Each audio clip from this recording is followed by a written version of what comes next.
In just 9 minutes, discover 10 insane takeaways from Joe Rogan's mind-blowing talk with mentalist Oz Perlman.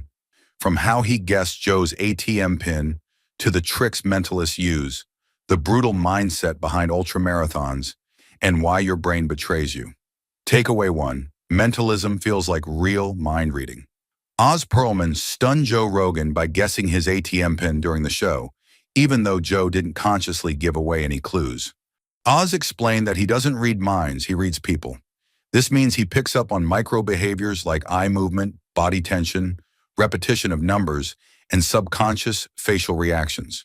He combines those with years of experience and refined observation to make what looks like a supernatural guess. What makes this work so compelling is that it feels spontaneous and impossible, yet it's all based on behavioral science. Oz mentioned that he has even performed in high-stress environments like jail using just a deck of cards, and people still thought it was real magic. For example, if you randomly blurt out a number under pressure, your brain will often go to dates that mean something to you, and a skilled mentalist can connect the dots just from that. Now let's move to the next takeaway. Takeaway 2. Behind the scenes of mentalist tricks. Mentalism takes much longer to master than regular magic because it requires interacting with people in real time and reading their emotional and mental cues. Oz Perlman explained that while magic can be practiced alone in front of a mirror, mentalism needs live human feedback, and most people quit before they get good. He shared how he learned techniques from books and developed his own methods by performing at restaurants for years. Oz had to win over tables of people who didn't want to be bothered, which taught him how to grab attention quickly. That ability to read a room is what separates a professional from an amateur. For example, when Oz performs in corporate settings, he remembers the details of everyone he meets and uses that knowledge in future events to shock people with his memory.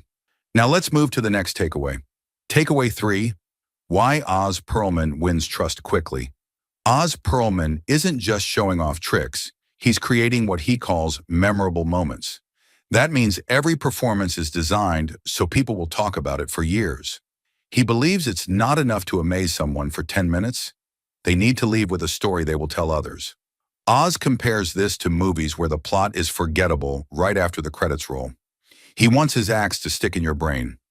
Joe Rogan said it best during the episode, "You just have an extra frequency," meaning Oz experiences the world in a way most people don't, always scanning for emotional data. For example, Oz once performed for a group of people where he correctly predicted the name of someone's childhood pet, a detail they hadn't mentioned in decades. The person was so stunned, they started crying. That moment became the talk of their entire office, and people still bring it up years later.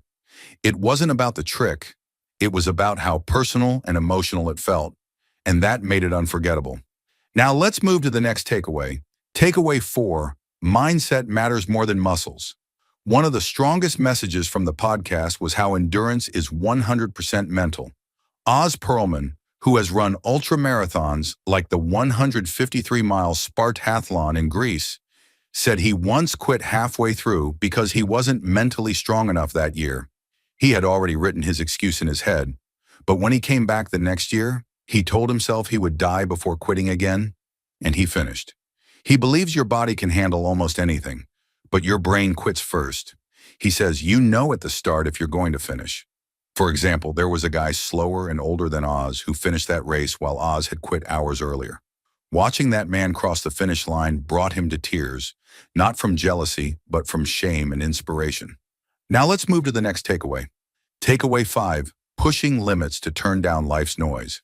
Joe and Oz talked about how going through extreme physical suffering makes everything else in life feel easier. Oz says ultramarathons are not just races, but mental tests that show you who you really are. He once puked for 8 hours straight during a race and still kept going. When he returns from those races, the volume of everyday problems gets turned down. He feels calmer, more focused, and in control. Joe agreed and added that most people today are anxious because they avoid voluntary discomfort.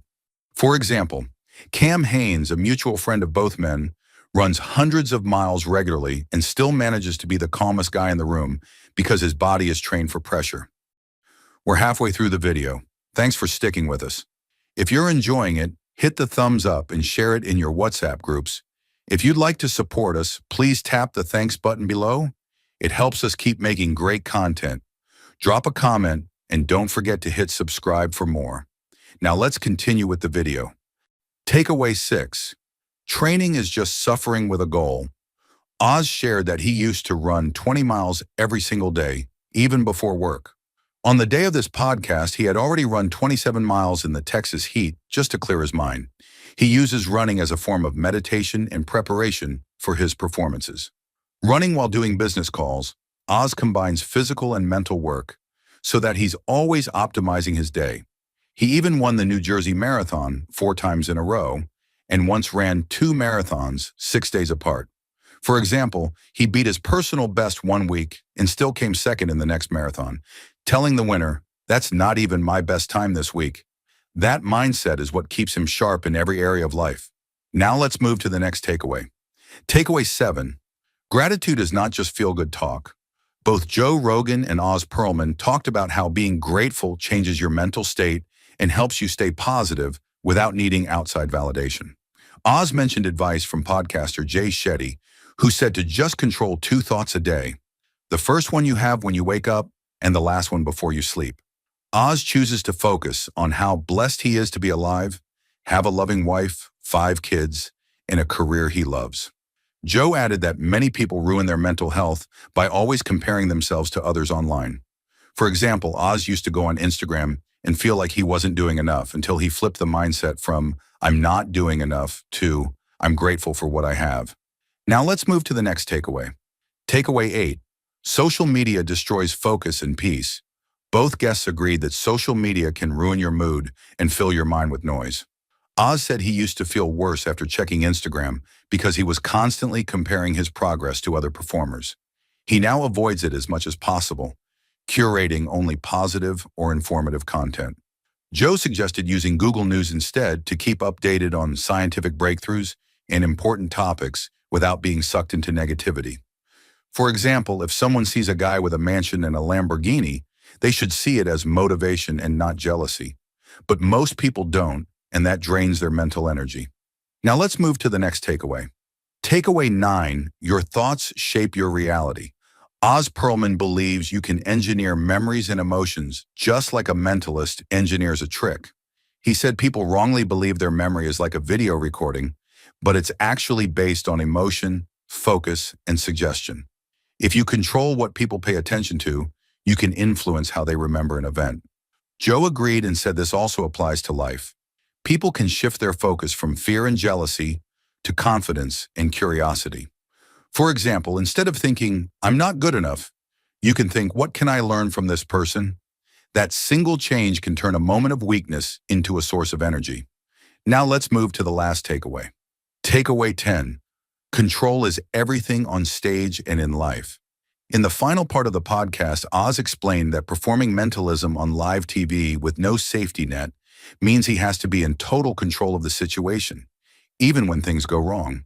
He compared it to a sniper staying calm under pressure.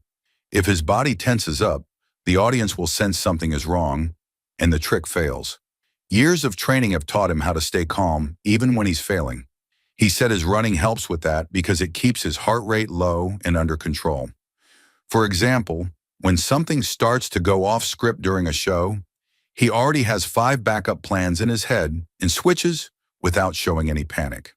Here is a brief introduction about Oz Pearlman. Oz Pearlman is a world-renowned mentalist and entertainer known for his mind-reading feats and psychological illusions. He is also an elite endurance athlete who has competed in some of the most challenging ultramarathons around the world. Thank you for watching. If you'd like to support this channel, hit the thanks button below. It really helps us keep going. If you enjoyed this summary, please leave a like and share it in your WhatsApp groups. To join discussion about this video, drop a comment below. And for more videos like this, hit the subscribe button below.